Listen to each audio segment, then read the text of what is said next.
Well, greetings, everyone. Glad you joined us today for episode 77. Oh my gosh, if you include the schools, it would have been over 100 at this point. Anyway, we hope you have some light bulb moments today. No doubt you will. Remember, money's not the most important thing in life, but it is like oxygen on the gotta have it scale. I'm from Qnity. I'm Tom Kuhn. We're here to help you have greater prosperity and a clearer path towards financial success and everything that comes with it, to go from confusion, overwhelm, and complexity to a clear path with an approach that's simple, visual, and actionable. Remember to manage your three currencies in life: your attention, time, and money.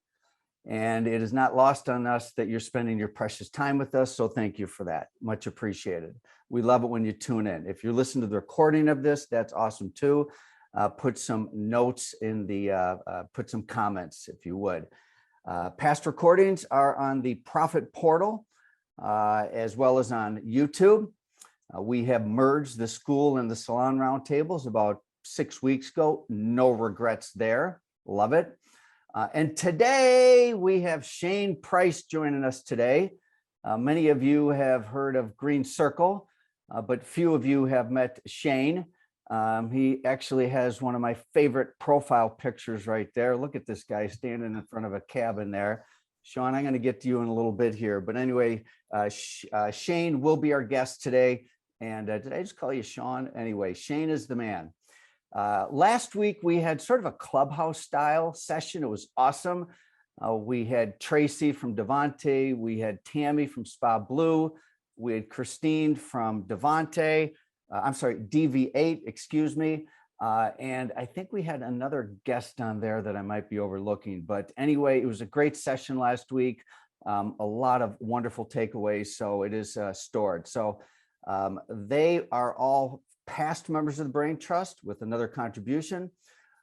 Shane is going to be a new member of the Brain Trust. And so we're looking for light bulb moments today. And speaking of light bulb moments today, if you have not registered for the Sunday evening event down in Scottsdale, Light Bulb Moments, celebration of light bulb moments, as well as the Phil conference, please register. Shane will be there in person. Last time I saw Shane actually was in Scottsdale. So Shane will be in attendance there. The Phil is all about filling the gaps in your business, which is there's certain business gaps: execution, profitability, growth, leadership, and engagement. We will have 5 gap guides going through all of these. The workshops are going to be amazing. And there's another piece to this, and that's about filling your bucket, which I'll get to in a moment. But if you haven't registered, go ahead and do so. All right. So Shane is, this is when we had a little bit of quality time together. Shane, why don't you, are you with your mic there? You want to say hello? Oh, yes, absolutely. Hi, Tom. Hi, everyone. Good to see you, Shane. Great to see you too. I like your glasses. I need a fancy pair like that to wear. All right. Well, some. we can work on that. So, you know, this is a photograph in Scottsdale. It didn't even hit me last night that we were at an event down there and we were filling our bucket with some activities outside the business conference. And that was actually a profound hike, because there are some things that came out of that we're going to share today.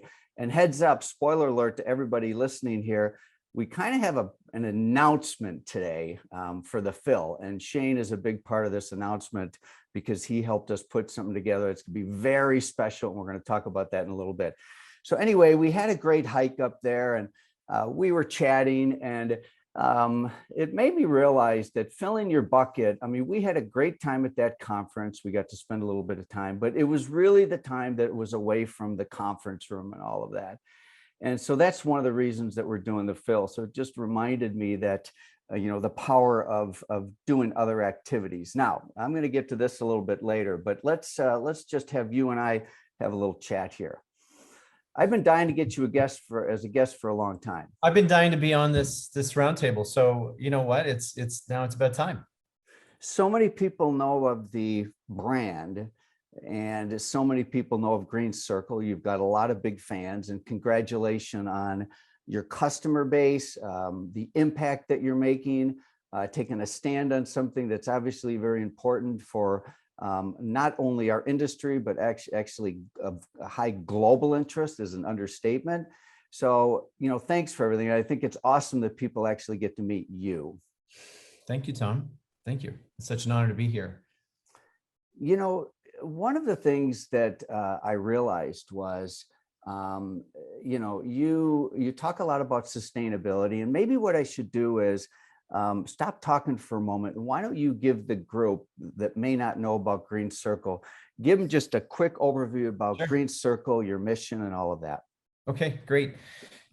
So we're focused on creating an industry-wide platform for sustainability, right? To make it super easy. Tom, you started by talking about the confusion, the complexity, and the overwhelmingness that salons face every day just inside their P&L.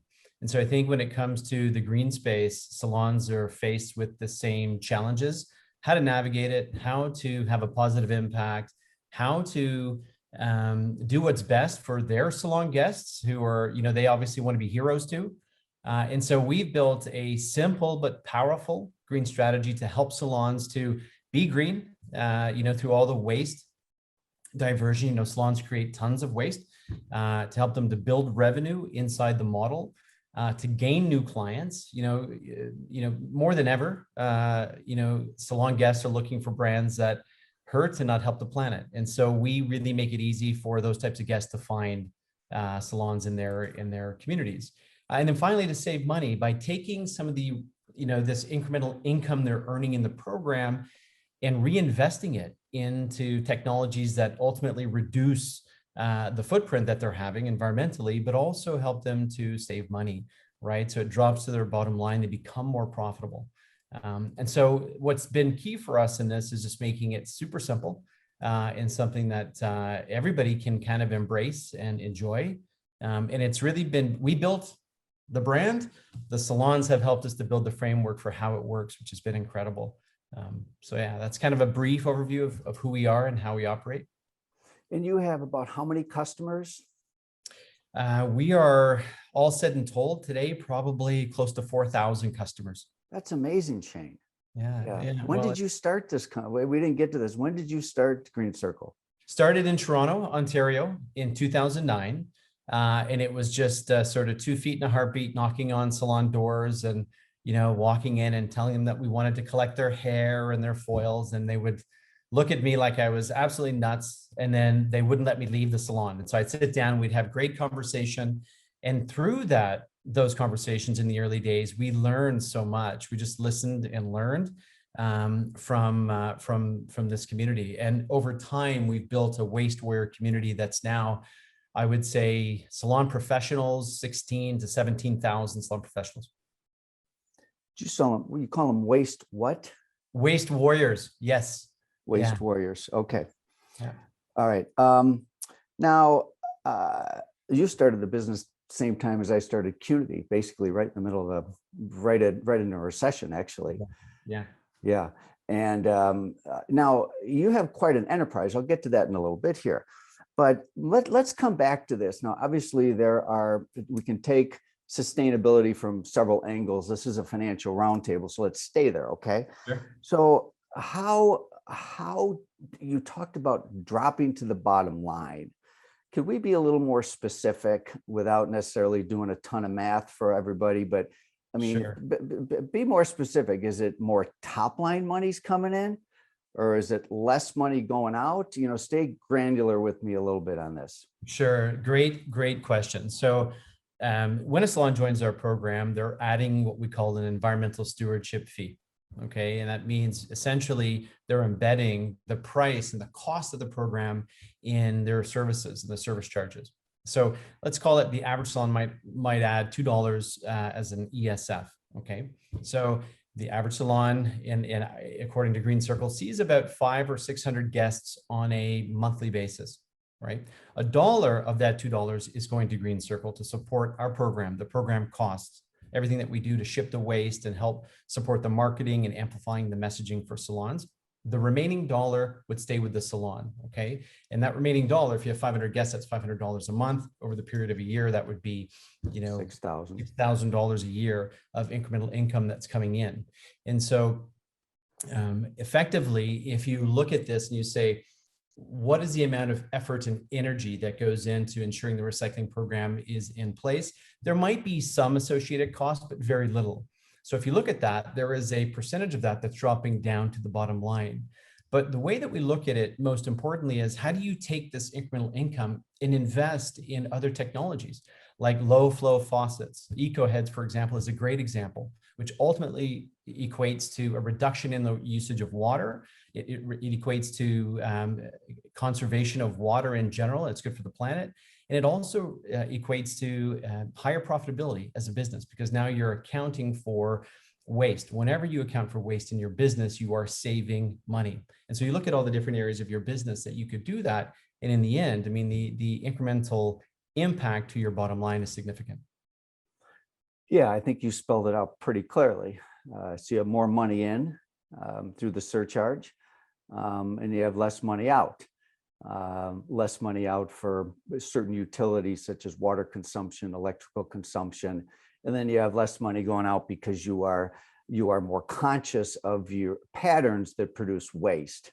So ideally, that the team would really rise to the occasion and generate less waste. So now I remember you may have had a little pushback in terms of your model. With the whole, surcharge, if you will. And I know that many years ago, I think when you really first came on our radar, which was probably 4 or 5 years ago. And by the way, you guys have been awesome. You've been 2 to 10 sponsors. Will Simpson's amazing. You have a great team. Congratulations, So there was some pushback on this. But you've got like 4,000 customers, so they must have gotten through that pushback, huh? You know what? I mean, I think there's anytime you're changing the behavior inside a business, there's going to be pushback. I think even just pre-pandemic, there's always a sense of I've got to change my business. This is how, I don't even have time to go home and eat at the end of my day as a salon owner sometimes, and I'm so busy just behind the chair.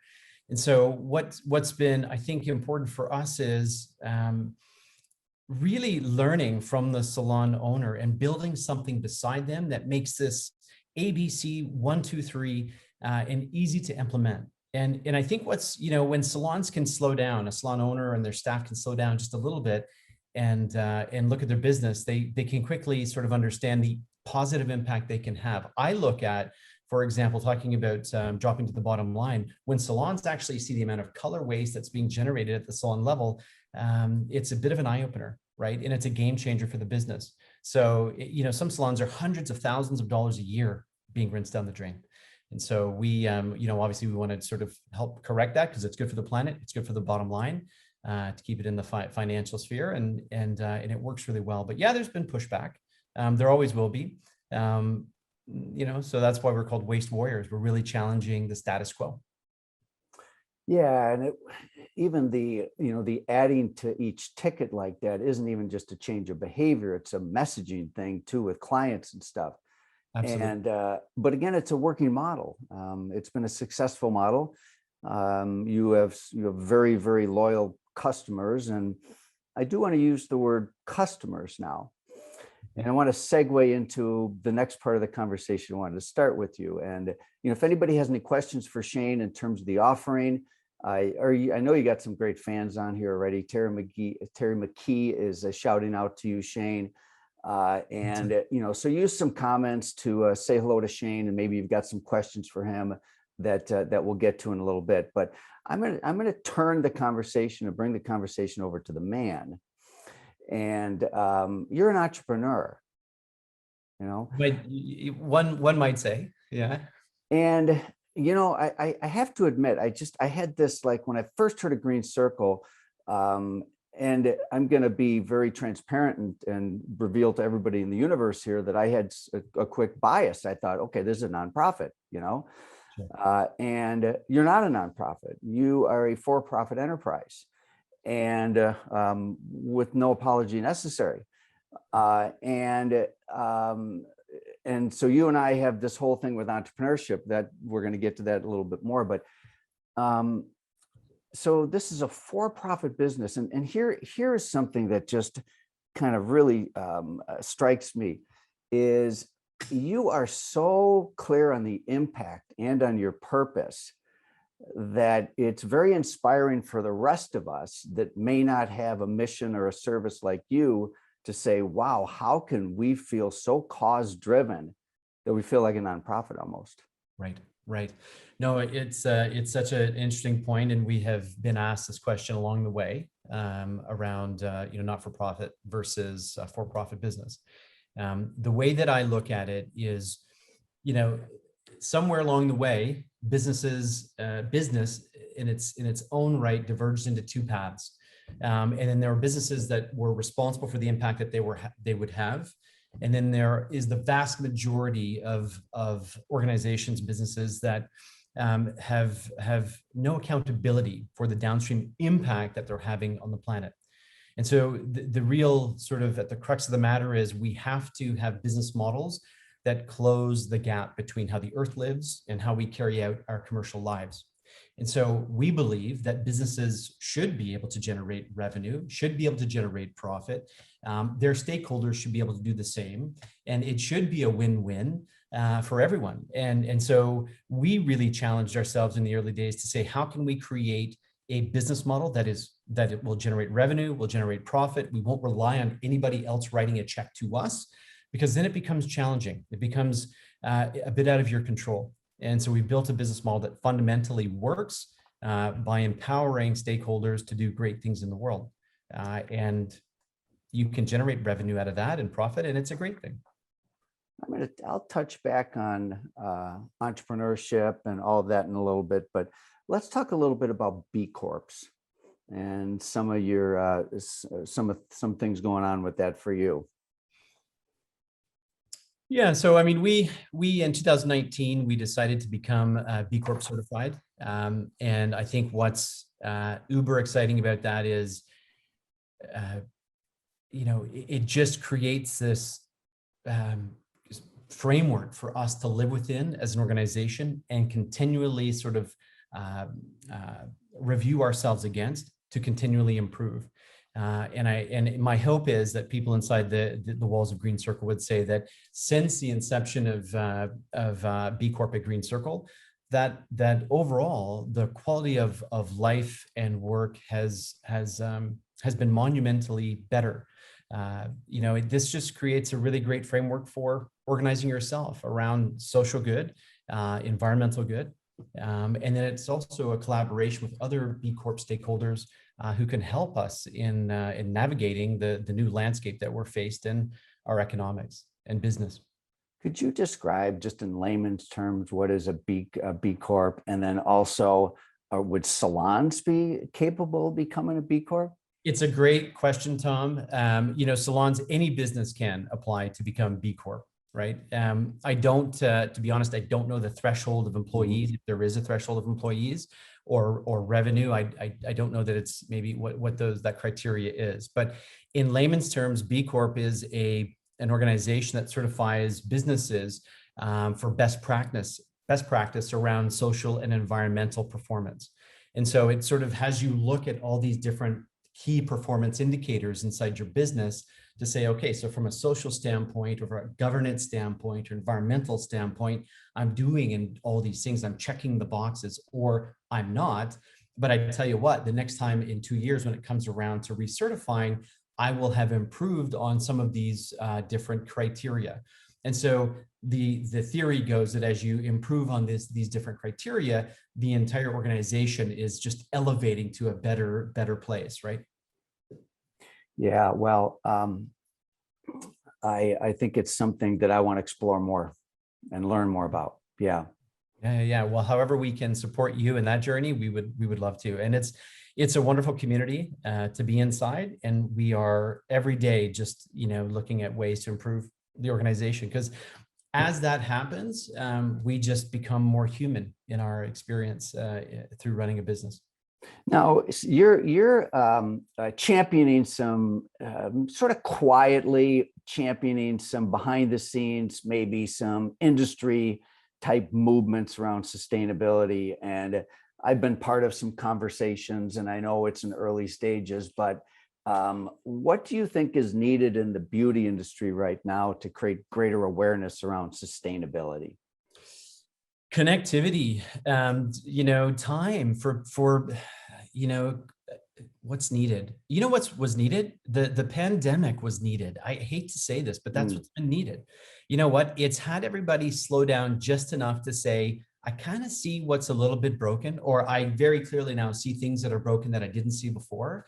And I am, for myself, I feel motivated and inspired and encouraged by the fact that more than ever inside this industry, we're seeing people galvanizing and asking the questions and actually asking for some sort of collective to drive awareness across the beauty industry. And so behind the scenes, and to your point, and alongside you and your team and some other great people, we are having conversations about how we do that. How do we really drive an association of people that are driving for a better industry from a social and environmental standpoint? You know, I didn't share this with you, and maybe I was a little reluctant to share it with you. So instead, I'm going to share it with you in front of a bunch of people. So it is what it is. We were having a conversation down in Scottsdale about sustainability. We were getting some other points of view, and I came out of a meeting. And I ran into someone who will be unnamed, and I said what the meeting was about, and there was a very dismissive response to it. And I was very taken back and said, you know what, none of this matters if we can't find staff. And I didn't even know what to say. What should I have said? None of this matters if we can't find staff. I can tell you that the conversation I hear now inside of this particular piece is that staff today are looking for businesses who are having an impact in the world, Yeah. who create meaning in the organization, who drive value into their lives, who touch them passionately and with purpose. And I think that businesses today, there is such an opportunity to capture this talent that is looking for that, that is committed to doing great things in the world. And so, I think there's a talent issue, but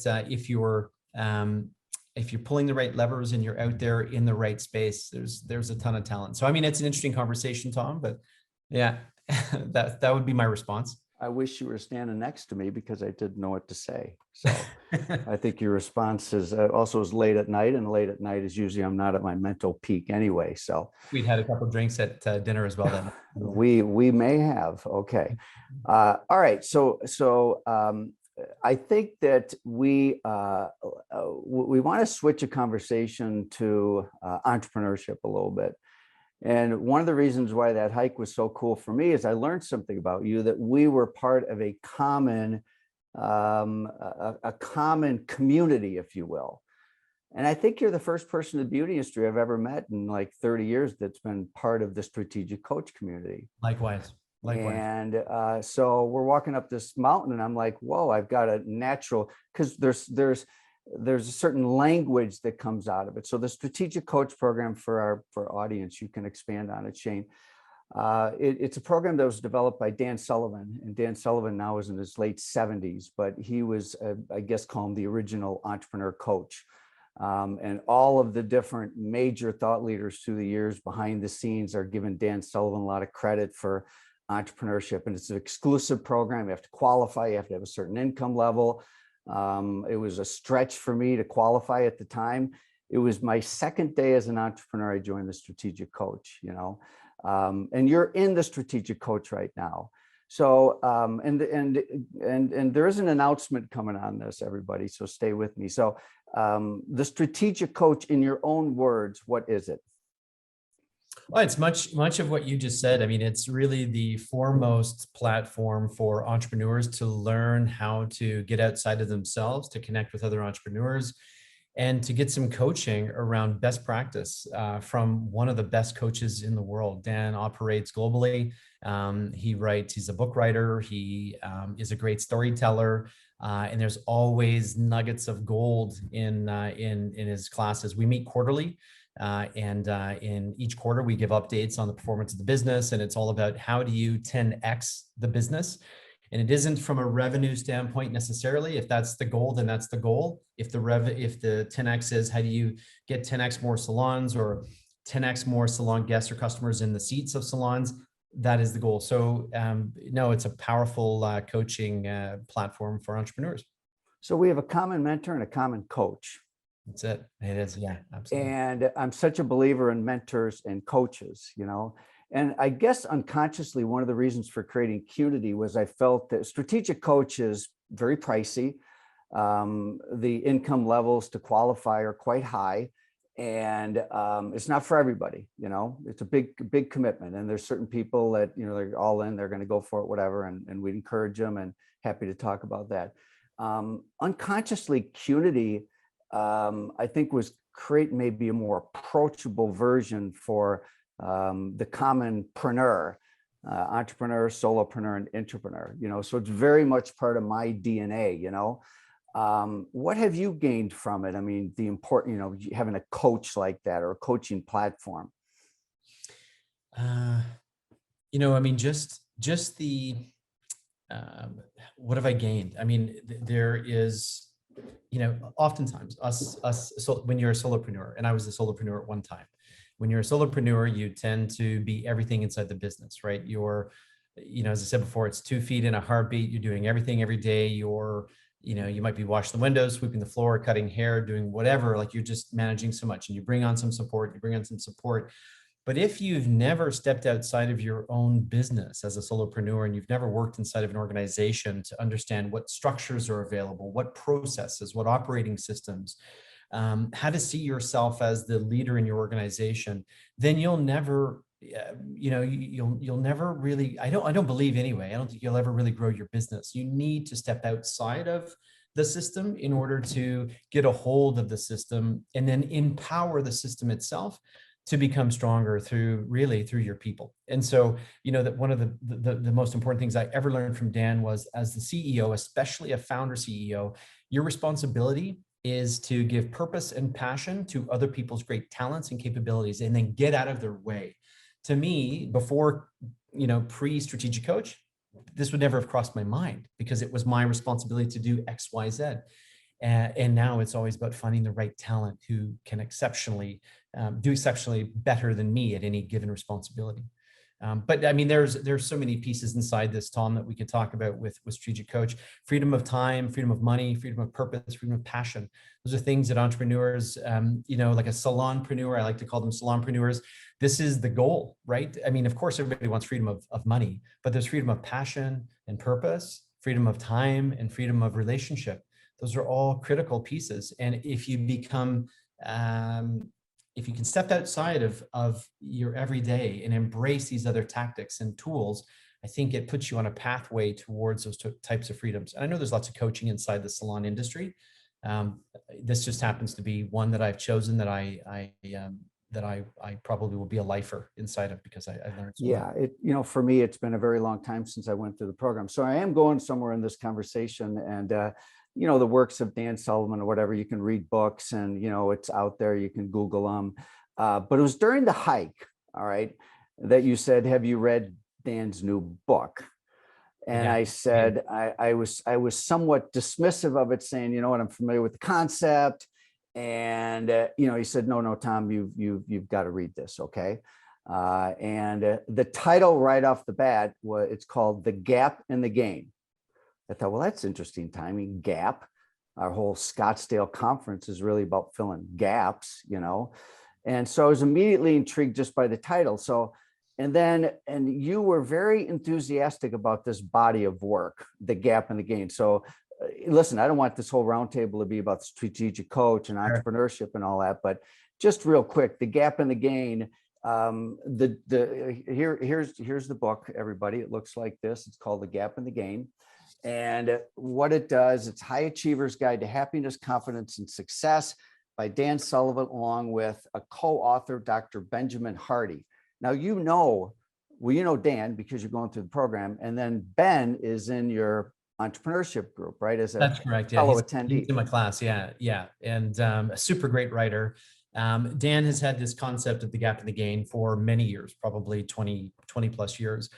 He worked with the co-author, Dr. Benjamin Hardy, to really delve deep into the concept of the gap and the gain. And it provides for, again, a number of very simple tools and ideas and concepts to bring into everyday life to keep you in the gain and out of the gap. This is sort of what the gap and the gain is about. It's easy. Every day we all end up in the gap, sort of this negative mind space for whatever reason. And it happens throughout the day, all the time, every day. And the gap is when you're living this flow state, when things are as you would always want them to be.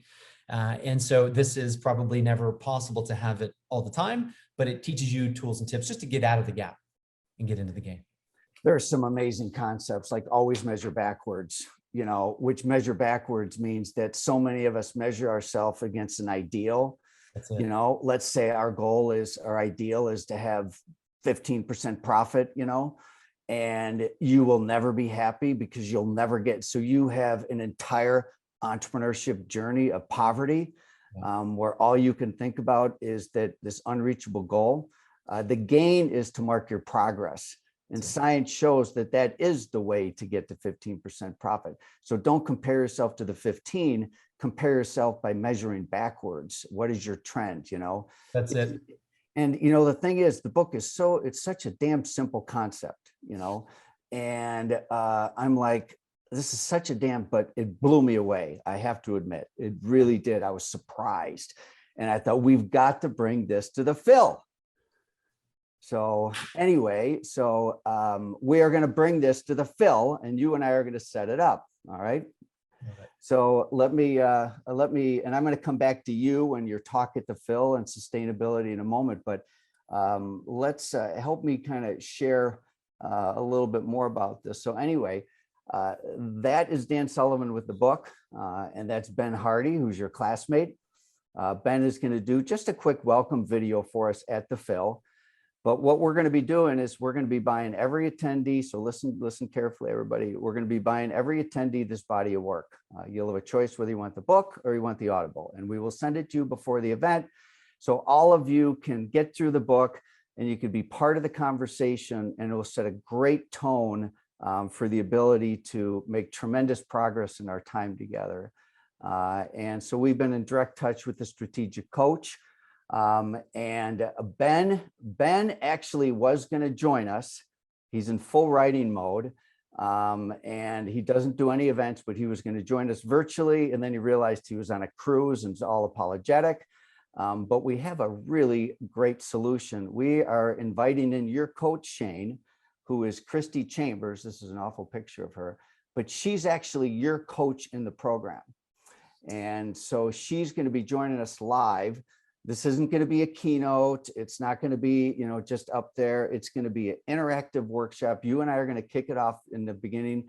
Then Christy's going to do it, and it's going to be awesome. I can't wait. So thank you for that. No, it's terrific. No, she's the boot camp coach. Dan, so you get them for 2 days every quarter. Dan does the first day, and then she does the second day. She's amazing. Yeah, it's high energy, a great educator.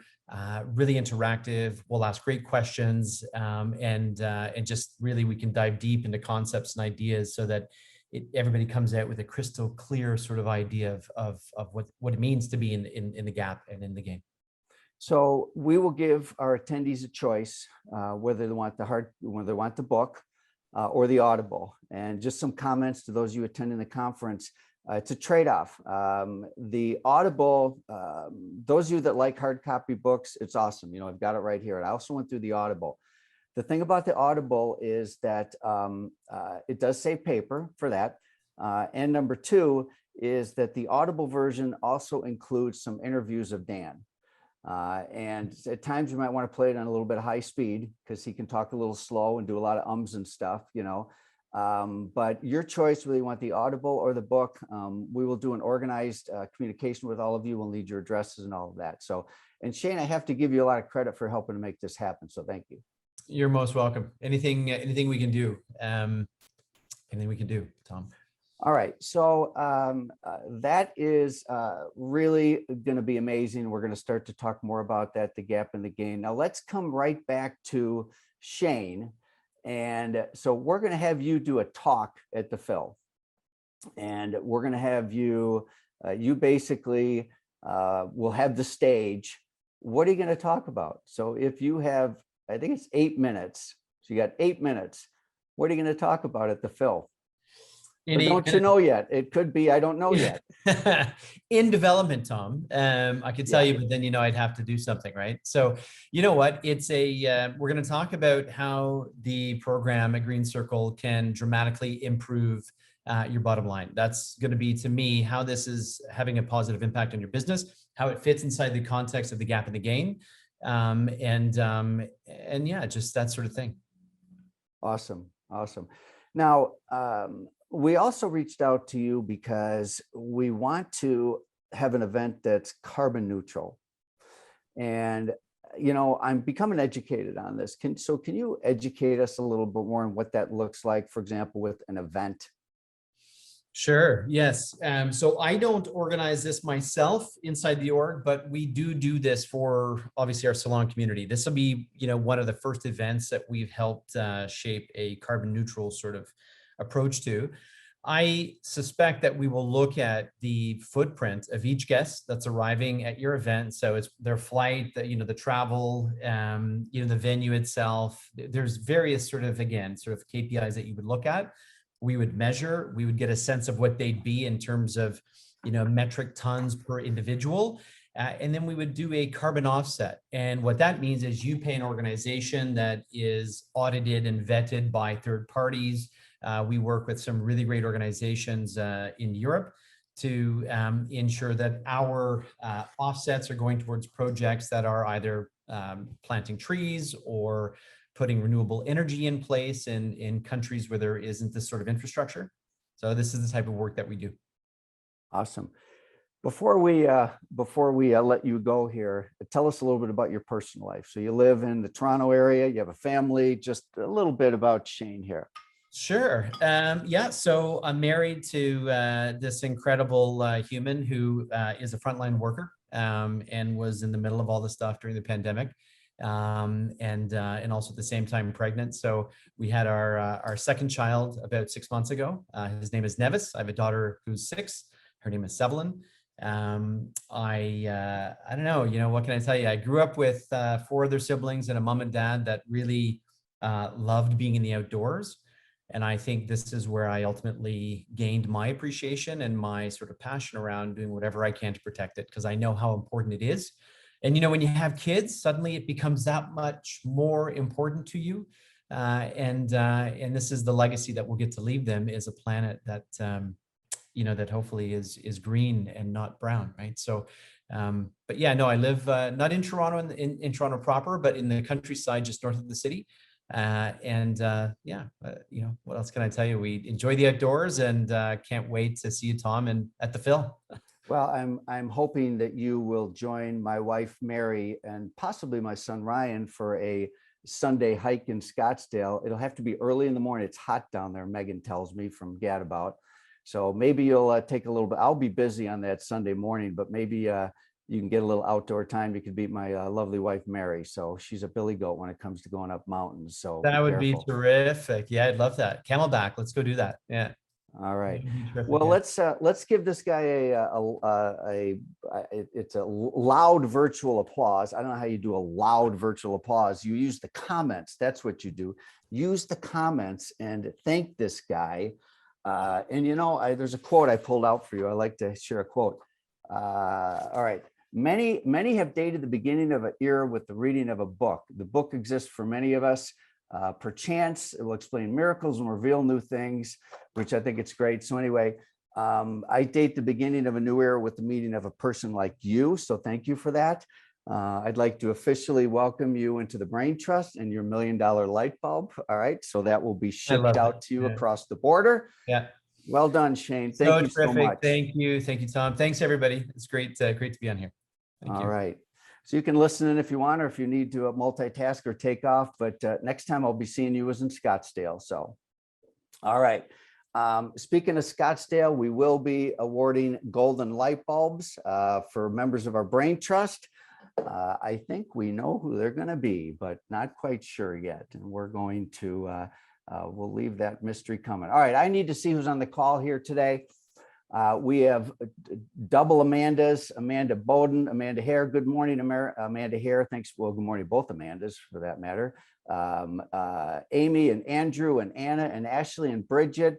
Candace, I think Candace is in the Gap in the Game right now, is loving it. Caroline, Casey, Cheyenne, Connie, Dawn, Erin's on here too. She says hi to you. Ginger, Heather, Holly, Jackie. Hi, Jackie. Good morning. And Jan and Jarrett and Jessica. Hi, Jessica. Nice to see you. And Joe and Jonathan and Karen and Carrie.